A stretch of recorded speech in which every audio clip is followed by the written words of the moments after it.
Mobilisation dans toute la France contre la réforme de la sécurité sociale et de la retraite des fonctionnaires sur fond de différends entre les syndicats. Les Irlandais ont voté aujourd'hui pour ou contre la légalisation du divorce dans leur pays.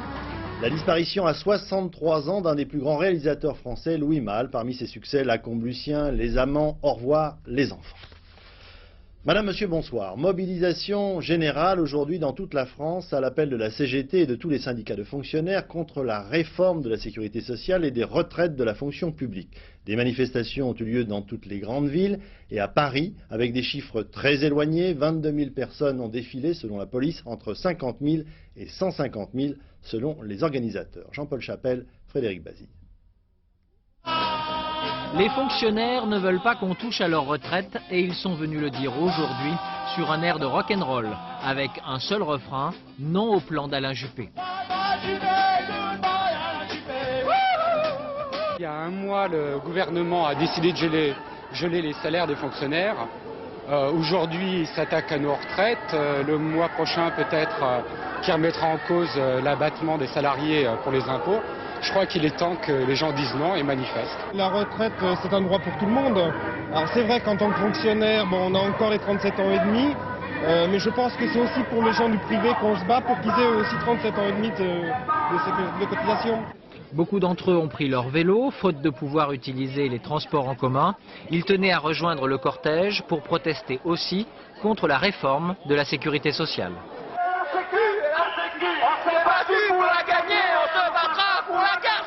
C'est l'injustice qui consiste à demander toujours l'argent là où on est sûr d'en trouver le plus, parce qu'il y a le plus grand nombre, et bien entendu ce sont toujours les mêmes qui payent. Dans la manif, les fonctionnaires sont rejoints par des salariés du privé, mais aussi des étudiants qui profitent de l'occasion pour faire entendre leur voix. Ici, les revendications ont parfois un air de déjà-vu. Les fonctionnaires nostalgiques gardent quand même beaucoup d'humour. Mais justement, je demande des sous parce que j'ai plus de quoi faire des nouvelles pancartes. Alors il me faut des moyens pour avoir des affiches qui correspondent aux revendications actuelles. Vous comprenez ? Bien sûr, les fonctionnaires ne croient pas au Père Noël. Ils comptent juste sur leur propre mobilisation pour défendre leurs intérêts.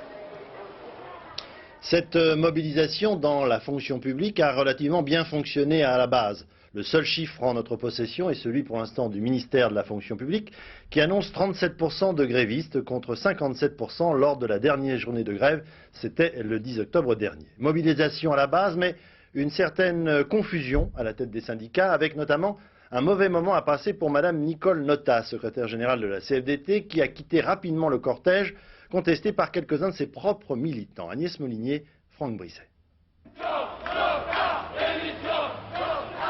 Elle était venue soutenir les fonctionnaires CFDT, mais certains militants, notamment des enseignants, ne voulaient absolument pas d'elle.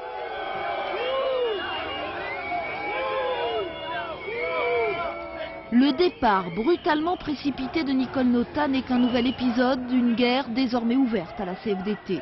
Déjà contestée lors de son élection à la tête du syndicat en mars dernier, elle est aujourd'hui violemment critiquée pour avoir approuvé le plan de réforme de la sécurité sociale. Vous savez que nous ne sommes pas de ceux qui souhaitons son échec. Nous souhaitons que sur la réforme de l'assurance maladie, elle puisse être menée à son terme. Et nous allons mettre le gouvernement sous haute surveillance pour qu'aucune déviation ne soit maintenant prise dans l'application de cette réforme. Nous ne pensons pas que ces décisions vont dans le bon sens. Nous pensons qu'elles sont contraires aux intérêts des travailleurs. Et donc nous n'avons pas apprécié la provocation que constituait la présence de Nicole Notat. C'est pour ça que nous lui avons demandé fermement, en la raccompagnant jusqu'à sa voiture, nous lui avons demandé de partir. Si Force ouvrière était représentée par une adhérente célèbre, Arlette Laguillet, son leader, Marc Blondel, n'était pas là, car son syndicat doit défiler mardi avec les médecins, une décision qui n'a pas empêché cheminots et postiers Force ouvrière de manifester aujourd'hui. Aujourd'hui, si on veut, quand Juppé dit je ne survivrai pas ou mon gouvernement ne survivra pas à 2 millions dans la rue, c'est pas en se dispersant chacun de son côté qu'on y arrivera. Un appel à l'union que semblent approuver beaucoup de salariés, qui se sont retrouvés nombreux aujourd'hui derrière les fonctionnaires. Je ne conteste pas qu'il y a des différences d'approche au niveau des états-majors syndicaux, mais ce que je constate, c'est que la volonté unitaire et la volonté de se rassembler est beaucoup plus forte à la base que dans les états-majors. Ça, croyez-moi, c'est porteur d'avenir. Un avenir très proche pour la CGT qui pourrait bien manifester à nouveau dès mardi avec Force ouvrière.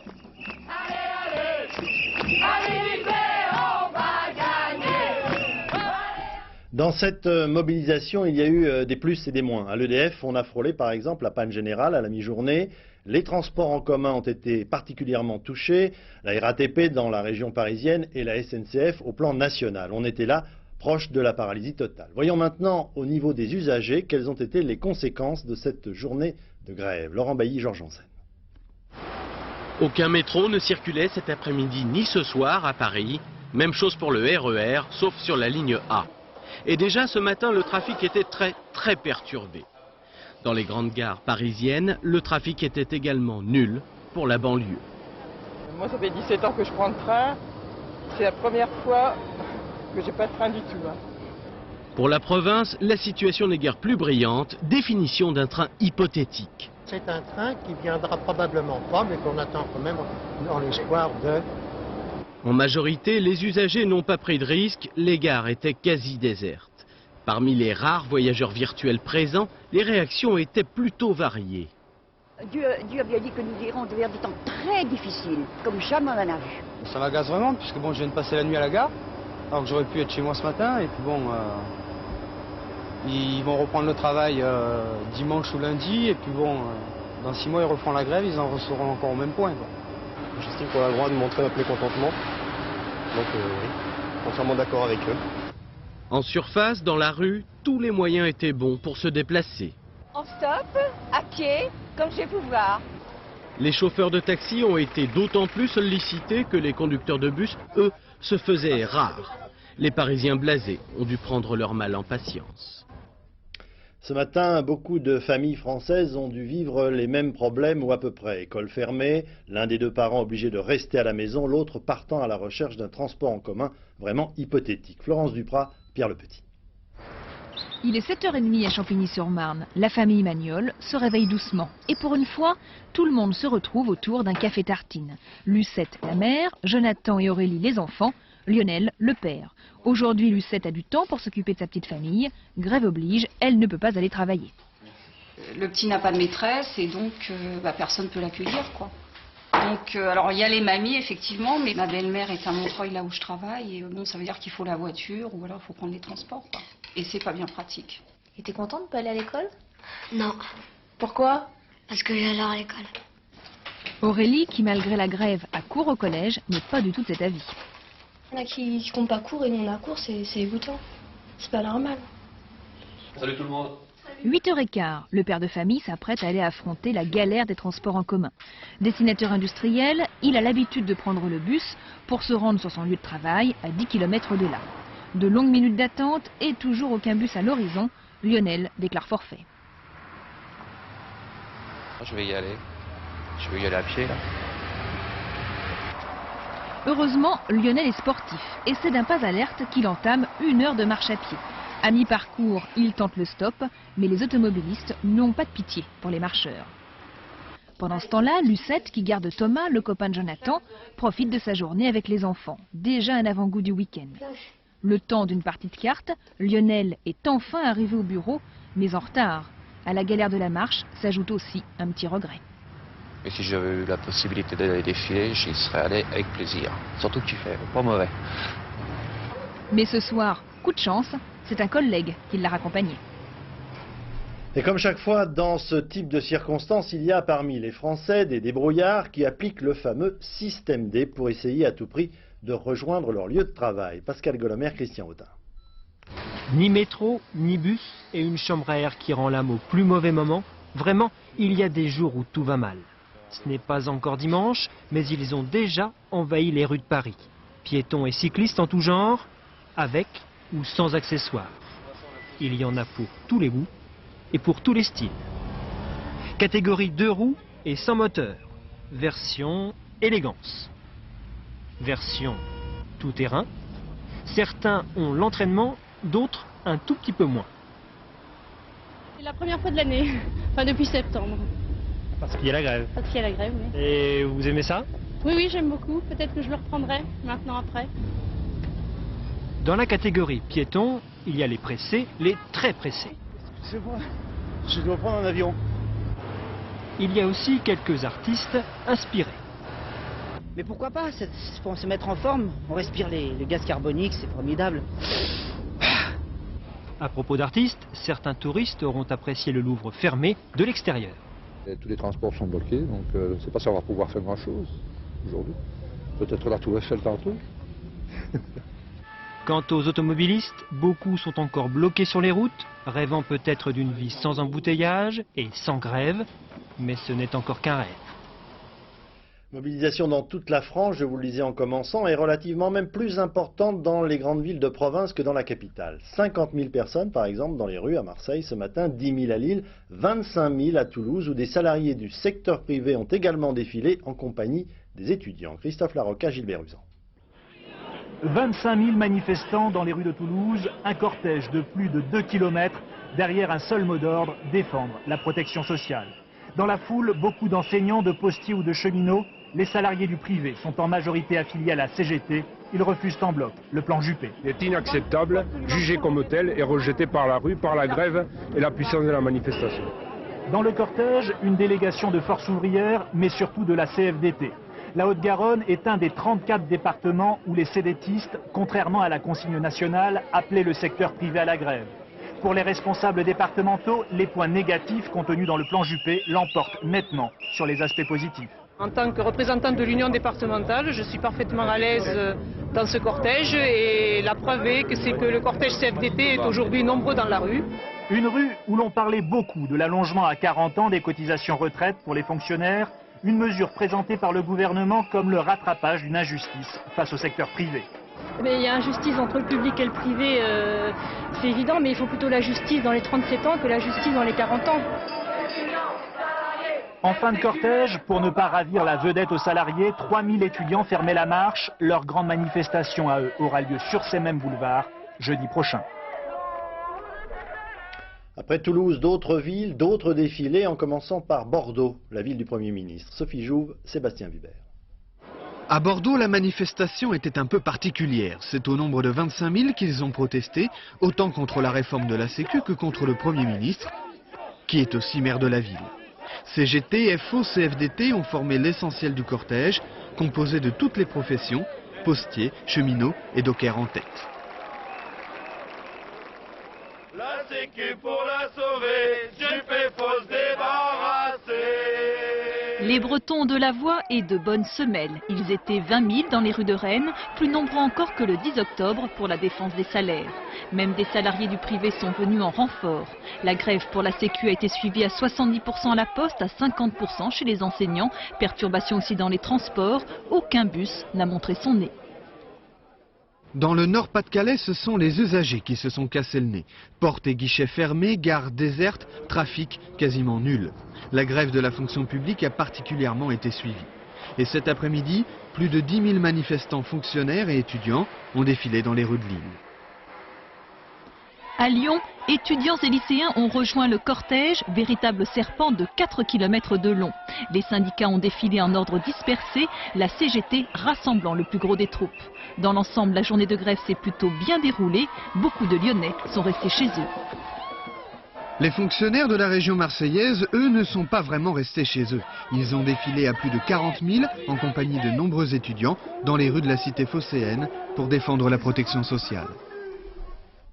Parmi les conséquences de ces journées de grève pour les non-grévistes, essentiellement dans le secteur privé, les journées de travail décomptées prises sur les journées de vacances. Conscient du problème, une société parisienne d'assurance a mis au point un système moins pénalisant pour ses employés. Maryse Burgot, Didier Dahan. Une chaise vide, une autre chaise vide, un bureau presque désert. On se serait cru en week-end aujourd'hui au siège du groupe ENER, spécialiste des assurances. C'est que le patron lui-même avait encouragé tous ses salariés, ou presque, à rester chez eux. Il est inutile que de demander à des personnes de se lever très tôt le matin, de passer 3 heures à essayer de trouver des moyens de transport. Voici donc les quelques courageuses qui sont venues quand même, une dizaine de salariés sur 200. J'ai eu la possibilité de venir, donc j'ai accepté de faire la permanence. J'ai eu la possibilité de venir à pied. J'en avais pour 30 minutes de marche. Mais il fallait le faire. Pour éviter de rattraper les heures. Rattraper les heures, car pour celles qui sont restées chez elles, la journée n'est évidemment pas cadeau. Il faudra choisir entre une journée de vacances en moins ou 8 heures de travail à rattraper dans les semaines qui viennent. Comme cette jeune femme, 90% des salariés ont quand même décidé de rester chez eux pour éviter la galère d'une journée de grève. Étant donné qu'il n'y avait pas beaucoup de trains, ou quasiment pas, donc effectivement je préférais rester chez moi et surtout étant donné que mon fils n'avait pas classe, donc j'ai pu le garder, ça m'a permis de le garder tranquillement à la maison. Une idée de gestion du personnel qui finalement arrange aussi beaucoup l'employeur, puisque de toute façon aujourd'hui les salariés auraient été très peu ponctuels.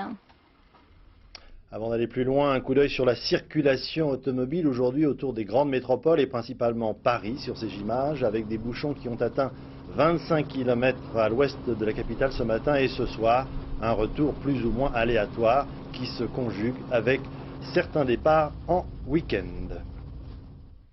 Dernier secteur en difficulté aujourd'hui, les transports aériens qui n'étaient pas en grève à proprement parler, mais qui ont subi les arrêts de travail des contrôleurs du ciel. Luc Bazizin, Bernard Collard. Avant l'heure, ce n'est pas l'heure, donc il faut patienter, à chacun sa façon. Quelles que soient les destinations et les compagnies, les panneaux d'affichage laissent apprécier l'ampleur de ce mouvement de grève. 80% des contrôleurs aériens ont emprunté la casquette de gréviste. Résultat, un trafic minimum avec une majorité d'avions cloués au sol. En fait, seuls 16% des vols étaient maintenus, donc de longues heures d'attente, certains étaient un peu rêveurs, d'autres plus philosophes. Ce matin, n'ayant pas d'avion, on a dû partir hier soir. Donc ça nous fait 2 jours de perdu pratiquement, c'est tout. Alors on attend, on prend notre mal en patience. On vient boire un coup, on lit, et puis c'est tout. Il n'y a que ça à faire. Je devais partir à 16h40, et donc maintenant je suis obligée de prendre un vol à 20h40. Nous sommes là depuis 10h ce matin et on n'est pas sûr d'avoir un avion ce soir. Ce soir, l'aérogare d'Orly est plein de passagers tout aussi inquiets. En fait, les contrôleurs aériens ont paralysé le ciel pour exprimer leur désaccord sur la réorganisation du système des retraites. Le syndicat des contrôleurs aériens annonce l'arrêt de ce mouvement de grève demain matin à 6h30. On peut donc s'attendre à une reprise progressive du trafic aérien pour retrouver une situation normale en milieu de matinée. Alors, au terme de cette journée de grève qui avait été décidée pour 24 heures, il faut faire le point. Elle va notamment se poursuivre dans certains secteurs jusqu'à demain au moins. Yannick Letranchant. Yannick ? Est-ce que vous m'entendez? Oui, parfaitement. Donc, oui, je disais fin de la grève pour aujourd'hui, mais dans certains secteurs, elle se poursuit demain notamment. Oui, alors ici on le voit, on est à Saint-Lazare, on est en plein désert ou presque, et ça risque d'être à nouveau le désert dès demain avec une reconduction de la grève des cheminots, avec à prévoir moins d'un train sur 4 sur le trafic grande ligne et 0 train comme aujourd'hui sur la banlieue. Alors d'une manière plus générale, Yannick, la suite des événements jusqu'à la semaine prochaine? Oui, eh bien, écoutez, on l'a vu là dans les différents reportages, la mobilisation a été forte, a été très forte à Paris ainsi qu'en province. Une mobilisation avec comme mot d'ordre le rejet du plan de réforme de la sécurité sociale, le rejet du plan de réforme des retraites des fonctionnaires. Alors une mobilisation très forte sur fond de désunion des syndicats, désunion au niveau des principaux leaders bien sûr et non pas de la base. Alors grève à l'appel de quelques-uns pour aujourd'hui, grève très suivie, nouvelle grève à prévoir mardi prochain, le 28, à l'appel de Force ouvrière dans un premier temps, rejoint désormais par la CGT. Alors face à la grogne, que peut faire le gouvernement Juppé? Alors on sait qu'il entend maintenir le cap, mais il veut aussi très vite discuter, dialoguer avec les uns et les autres. Alors on connaîtra en début de semaine prochaine, lundi ou mardi prochain selon nos informations, la composition de la commission chargée de plancher sur la réforme du régime de retraite des fonctionnaires avec des résultats prévus pour le mois de mars prochain, c'est-à-dire dans 4 mois. Alors le gouvernement va devoir jouer très serré, si je puis dire, face à la montée de ces inquiétudes, de ces peurs chez les fonctionnaires et chez les étudiants. On l'a vu la semaine dernière, on l'a vu encore aujourd'hui, on le verra sans doute encore mardi prochain. Alors c'était un petit peu des journées de tests. Les tests sont réussis pour les manifestants. C'est un test plus inquiétant pour le gouvernement. Merci Yannick. Et la CGT annonce ce soir un chiffre d'1 million de personnes qui ont d'une manière ou d'une autre manifesté en France aujourd'hui. Comme vient de le dire Yannick Le Tranchant, quoi qu'il en soit, le gouvernement entend bien maintenir le cap de la réforme. Le ministre des Affaires sociales, M. Barrot, le disait dans notre journal de 13 heures, il n'y a pas d'autre solution. M. Barrot. Les Français, un petit peu obsédés, on les comprend par les inquiétudes immédiates, ne regardent pas un peu l'avenir. L'avenir, c'est un horizon dégagé. Si nous essayons d'éliminer les déficits, c'est pour que la France marche d'un bon pas, recrée des emplois. Et je suis convaincu, je ne suis pas le seul, parce qu'à l'extérieur, il y a déjà des signes qui montrent que la France inspire confiance. Il y a des investissements, par exemple, comme celui d'IBM, il y a des taux d'intérêt qui baissent. Il y a bien, à l'extérieur, de la confiance. Mais à l'intérieur, c'est un peu nos peurs, nos inquiétudes qui s'expriment aujourd'hui. Deux chiffres encore dans le contexte d'aujourd'hui qui ont leur importance. La consommation des ménages d'abord qui a baissé de 4,4% en octobre dernier. Quant au commerce extérieur, il a enregistré au mois de septembre un excédent de près de 8 milliards de francs. Le commerce extérieur français est excédentaire depuis le début de cette année. L'actualité internationale maintenant avec un référendum aujourd'hui en Irlande pour ou contre la légalisation du divorce. Ce pays catholique à plus de 90% est le dernier en Europe à refuser la séparation officielle des couples. Les résultats qui s'annoncent très serrés ne seront connus que demain. Éric Lemasson, Guillaume Fautra. À quelques mètres seulement de l'église d'Enniskerry, 1700 habitants, le bureau de vote. Voilà bien tout le symbole du référendum irlandais. Quelle influence la tradition catholique a-t-elle encore non seulement sur les âmes, mais aussi sur les institutions de la République irlandaise. Il y a 9 ans, ce village, comme le pays tout entier, avait rejeté la légalisation du divorce. Mais aujourd'hui, même si 60% des habitants d'Enniskerry se rendent encore chaque dimanche à la messe, même le prêtre est plus modéré qu'autrefois.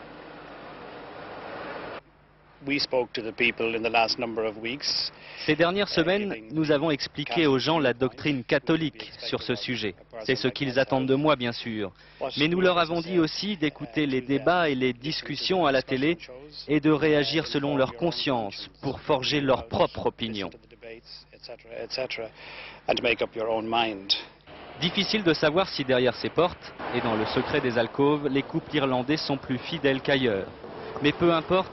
Pour les partisans du non au référendum, l'essentiel est de préserver le fondement même de la société, la famille. Ainsi chez les Buckley, un couple d'architectes de la banlieue de Dublin. Les Buckley, 7 enfants, 29 ans de mariage et une certaine idée de la famille traditionnelle, scellée par les liens sacrés du mariage. Au jour de notre mariage, nous avons pris un engagement pour la vie, pour le meilleur et pour le pire. Alors bien sûr, comme tous les couples, nous rencontrons parfois des difficultés.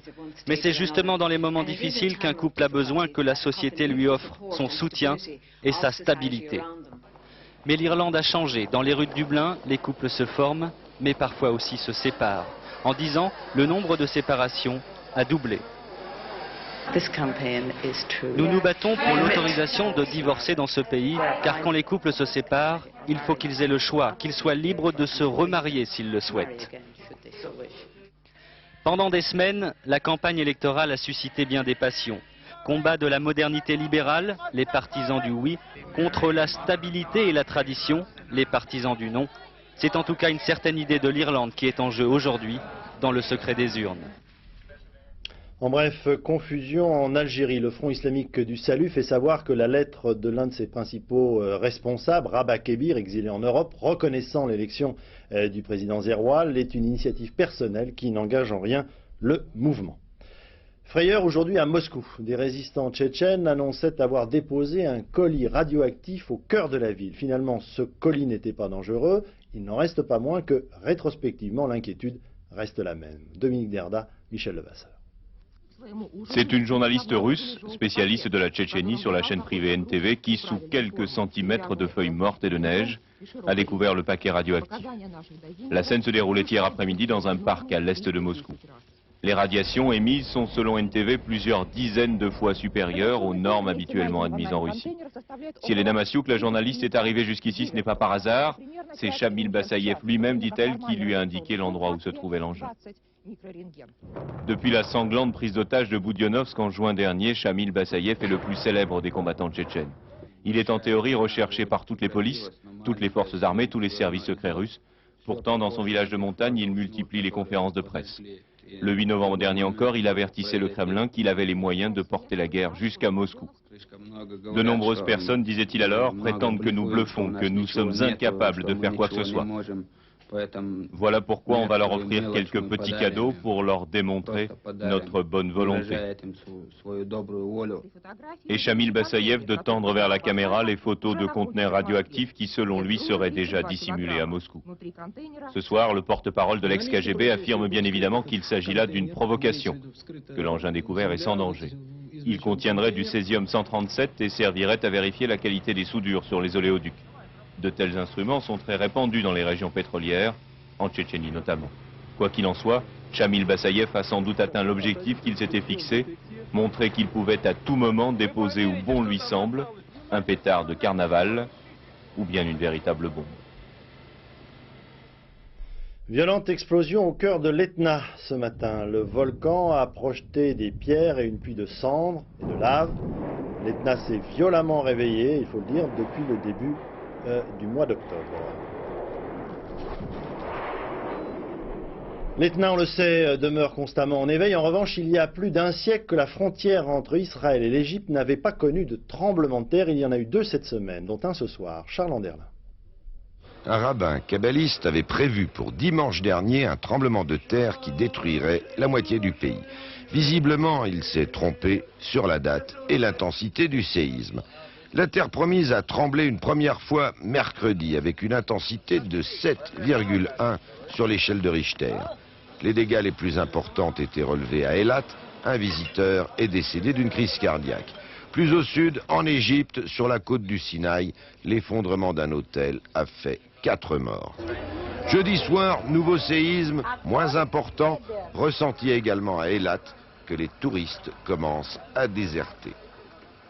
L'épicentre se trouve à quelques dizaines de kilomètres au sud, dans le golfe d'Aqaba. À court terme, les spécialistes se veulent rassurants, les répliques du séisme de mercredi devraient être de plus en plus faibles. À moyen terme, ils sont plus inquiets. La grande faille de la mer Morte se réveille après avoir dormi pendant un siècle. La partie arabique de la plaque continentale bouge vers le nord par rapport au Sinaï. Cette région a connu des tremblements de terre meurtriers depuis l'Antiquité. C'est ici que la Bible situe l'histoire de Sodome et Gomorrhe, détruits par le feu et le soufre. Retour en France, jusqu'à l'arrivée du Front National à la tête de la mairie de Toulon en juin dernier, la fête annuelle du livre était un événement comme un autre. Ce n'est plus le cas aujourd'hui. La municipalité a en effet décidé d'imposer la présence de plusieurs écrivains d'extrême droite, ce qui a provoqué une très vive réaction. Michael Darmon, Christophe Vignal. Un journal satirique a sauté sur Toulon la veille de la fête du livre. Atterrissage tout d'abord sur une scène toulonnaise aux côtés de Renaud, histoire de donner le là. C'est un concert et d'artistes et de militants, quoi. De citoyens, de militants, et concert de résistance, quoi, pour venir manifester ma résistance au fascisme, ma solidarité avec les antifascistes de Toulon. Garde du corps et caméra, de leur côté, Cabu, Wolinski et les autres ne sont pas passés inaperçus dans la ville. En route pour la fête du livre, cette année transformée en ring politico-médiatique. À l'extrême gauche tout d'abord, le stand Charlie Hebdo, très visité. Nous avons beaucoup de travail. Et je n'ai pas le temps de lire Charlie Hebdo. Je regarde les stands, je les regarde tous. C'est quelquefois fort intéressant. Mais nous sommes quelqu'un de tolérant, donc nous avons accepté tout le monde, vous l'avez vu. À l'extrême droite, le stand des auteurs présents, proche du Front National, plutôt désert à cause des retards d'avion. Mais les élus et les sympathisants sont là, où l'on reparle de tolérance avec la presse, mais sur un autre ton. Nous avons gagné sans vous et même contre vous. Alors c'est pas maintenant que je vais vous dire des choses. Et ce sont les seuls vrais Français, les gens du Front National. Les autres, c'est de l'anti-France, cosmopolite et des apatrides. Et entre partisans et combattants du Front National, il y avait aujourd'hui un organisateur plutôt désabusé. Ce que je regrette, c'est que de part et d'autre, on ait tendance à prendre un petit peu en otage la manifestation pour en faire un champ de foire politique, ce qui n'est pas du tout la nature de cette fête du livre. Un petit tour et puis s'en vont. Après Charlie Hebdo, ce sera au tour demain de Martine Aubry de venir donner ici ses recettes pour lutter contre le Front National dans une ville transformée en laboratoire politique. Ça se passe toujours dans la même région de Toulon. Le conseiller général du Var, Joseph Cerciac, incarcéré depuis le 31 août pour notamment trafic d'influence, a été remis ce soir en liberté provisoire. Drôle d'histoire, des asticots dans le matelas. C'était la combine de marchands indélicats de literie qui s'intéressait surtout aux personnes âgées avec qui il faisait de très bonnes affaires. Sandra Smith, Didier Beaumont. Madame Rigal aime bien que son intérieur soit propre. Le 28 octobre dernier, elle reçoit la visite de 2 hommes que son mari croise dans le quartier avec son chien. Une visite de courtoisie pour ceux qui se prétendent marchands de meubles. Une visite qui va se transformer en cauchemar dans la chambre à coucher. Il a soulevé ici et il a ouvert le matelas d'abord et le sommier ici ensuite. Et alors il avait des asticots dans la main? Il y avait des asticots et dans le matelas il a tiré la mousse et il a fait ça au-dessus du lit, ça fait que tous les asticots sont tombés. En fait, les sales petites bêtes venaient tout droit de la poche de l'escroc. Comme par hasard, un lit tout neuf est disponible dans une camionnette stationnée en bas de l'immeuble. Dégoûtée par les asticots, Madame Rigal accepte un prix un peu cher, 13 000 francs payés avec 4 chèques. Comme elle ne reçoit pas la facture promise, la victime va soupçonner un peu tard l'escroquerie. Elle va faire opposition à la banque, mais 9 000 francs auront été encaissés pour cette nouvelle couche. Ce lit, vous dormez bien dessus? Ah, maintenant, oui. Bon, l'autre aussi, remarquez. Même si mon mari me ramène quelqu'un, je ne laisse plus rentrer. C'est terminé. Ça, 2 jours après, j'ai eu la visite de personnes qui sont venues pour une alarme. Eh bien, ils ont été servis en beauté. À Nice, le gang des asticots court toujours. 4 personnes ont porté plainte. Mais les colporteurs en tout genre risquent de voir plusieurs portes se fermer. Disparition d'un des plus grands réalisateurs français de cinéma, Louis Malle, qui vient de mourir à Los Angeles à l'âge de 63 ans, victime d'une maladie des ganglions lymphatiques. Louis Malle fut l'un des seuls réalisateurs français à mener une double carrière, d'ailleurs en France et aux États-Unis. Parmi ses succès les plus importants, Les Amants avec Jeanne Moreau, Zazie dans le métro, Lacombe-Lucien, Viva Maria, et puis encore un film tout particulier, Au revoir les enfants, qui racontait sa propre jeunesse pendant la guerre. Pascal Deschamps. Au revoir les enfants. À bientôt. Au revoir mon père. Au revoir mon père. Parmi les petits élèves qui assistent dans une cour de collège un matin de l'hiver 44 à l'arrestation par les Allemands de 3 enfants juifs et du prêtre qui les cachait, il y a l'élève Louis Malle, 11 ans. Devenu cinéaste, il attendra 40 ans pour en faire un film. Plus de 40 ans ont passé, et jusqu'à ma mort, je me rappellerai chaque seconde de ce matin de janvier. J'ai été cet enfant qui a été complètement indigné de découvrir brutalement l'existence de l'intolérance, du racisme, de la violence, de l'injustice. Si ce film lui valut 7 Césars sous les yeux de sa femme, Candice Bergen, l'assentiment d'un large public, il ne doit pas faire oublier l'œuvre complexe d'un cinéaste qui aimait aussi flirter avec le scandale. Quand il filmait les étreintes des amants, étreintes pour lesquelles une jeune femme quittait mari et enfant, ou quand il donnait de la couleur aux mots de Raymond Queneau. Merde alors! Faut se faire une raison. Et quand est-ce qu'il va finir cette grève? Je sais pas, moi, je fais pas de politique. C'est pas de la politique, c'est pour la croûte. Et vous, monsieur, vous faites quelquefois la grève? Madame, faut bien pour faire monter le tarif. On devrait plutôt vous le baisser votre tarif avec une charrette comme la vôtre, on fait pas plus dégueulasse. Quand 32 ans plus tard, il fustigeait avec d'autres étreintes dans Fatal la froideur et l'hypocrisie d'une famille anglaise. Ou quand en 1968, membre du jury du Festival de Cannes, il faisait souffler avec ses amis Godard et Truffaut le vent de la contestation sur la Croisette, un festival qu'il finira par présider en 1993. Mais cet explorateur des comportements, qui épinglait avec élégance, tabou et préjugés, n'avait pas choisi de son propre aveu le 7e art pour faire des films de pur divertissement. Je crois que je suis devenu, je le dis, je crois que je suis devenu cinéaste parce que j'ai dit à ma mère, un peu par provocation, que je voulais être metteur en scène. J'avais 13 ans, elle était tellement surprise, la pauvre femme, qu'elle m'a filé une claque. Ouais. Je crois que cette claque a beaucoup contribué à ma vocation. Oh, je t'aime. Si je n'entendais pas ta voix, je serais perdu dans un pays de silence. Fils de famille comme Jean Renoir, qu'il admirait tant, Louis Malle aura donc tenu bon, réalisant 25 films, du Monde du silence à Vania, 42e rue, en passant par Ascenseur pour l'échafaud ou Le voleur. Couvert de prix, il disait « Il ne faudrait pas faire des films pour plaire à tout le monde, parce que s'adresser à tout le monde amène à se censurer, à devancer les désirs supposés du public, à donner un produit mièvre. Tout le contraire de l'œuvre qu'il nous laisse. »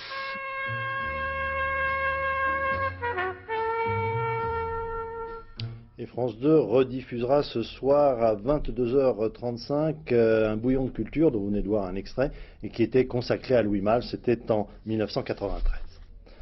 Une pièce de théâtre assez insolite se joue actuellement sous un chapiteau à Nanterre, dans la banlieue parisienne. Son titre, déjà, Les Trois Mousquetaires ou le Petit D'Artagnan. Comme son nom l'indique, il s'agit des aventures du célèbre mousquetaire, alors qu'il était tout jeune et qu'il rêvait de devenir le héros d'Alexandre Dumas. Un spectacle pour les enfants aux approches de Noël, mais aussi pour les parents, avec notamment des scènes franchement drôles comme cette incroyable mêlée de rugby autour de la cassette des ferrets de la Reine. Gérard Dalmaz, Daniel Lefebvre. Tous pour un Porthos. La fresque pour enfants débute en Gascogne, la ferme familiale, terrain de jeu idéal. Le futur d'Artagnan n'a que 12 ans et croise déjà le fer avec son épée de bois. Il veut devenir mousquetaire. En chahutant, le gamin est expédié au pays des songes. Il rêve son avenir en transformant tous ses proches en personnages de la cour, lui-même étant porteur de la cape et de l'épée au service du roi et surtout de la reine. Ce qui me plaît là-dedans, c'est de faire un peu de tout, c'est-à-dire je fais de la cascade, je chante, bon, avant tout comédien, échassier, il y a de tout. Il y a des combats escrime, il y a de tout et c'est complet. 40 comédiens, musiciens, acrobates, cavaliers qui, fort bien, s'escriment à manier la rapière.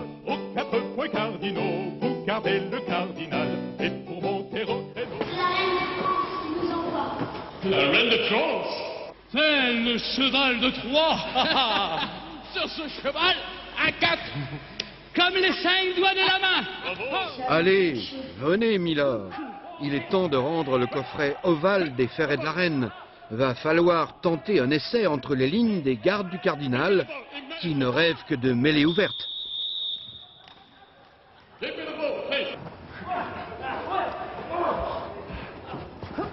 C'est comme au cinéma, mais en vrai. Alors, quelques avis de marmousets et damoiselles dégringolés des gradins. Super. Qu'est-ce que tu as trouvé? Moi j'ai adoré. J'aimerais bien être comme lui. C'était très bien. C'était très bien. Ça faisait un peu trop opéra. L'ambiance terrible. J'ai bien aimé les scènes de combat. Qu'est-ce qui t'a plu, ma grande?